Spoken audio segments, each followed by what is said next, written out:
but kata be man jakom ok odonjo pod en gi reason manyalo wacho na I did my best ne waparo mondo jakom odhi obedi to kata ok kamano pod wan e achiel kaka jo Kenya koro en message ma whichever side kumona mona modhiye pod dhi miyo ker ma Kenya nere e weche kaka ker marito Kenya ka number 2 William Samoei Ruto pod ngama be dwaro lo ing'eni mage josiasa te koro gimoro amora mitimo nyaka ket gimiluongo ni political angle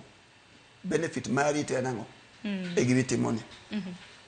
to kopo ni Raila lose to benefit mari chalo na ede kaka nyalo dhi affect kata ede kaka nyalo dhi rocho teko mari kaka josiasa ma Kenya ka koro mano gik maru William Ruto ng'iyo te to and what they wache mbele ka n 50-50 nikech Africa ka en very complicated n 50-50 lakini Kenya okito teko mare na neno kanyoro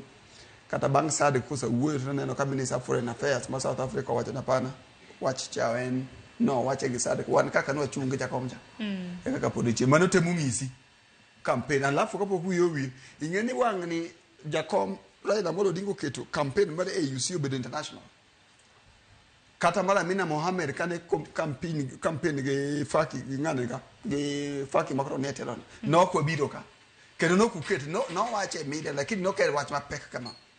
koro oteku mar Raila oketo campaign ni up to this moment en gima omako Africa mangima kendo gima omako piny mangima mano ngise chia mar Raila nego to gi expectation ma wan go to gi ndima en go e Africa kate to koro mana kadlo arwaki etu akokiny makawuono bende wagindi campaign migosi Raila Amolo Odinga osebedo katimo iwacho ni campaign makaluore koda secretariat mare iwacho ni campaign osetimo e pinje moheo 30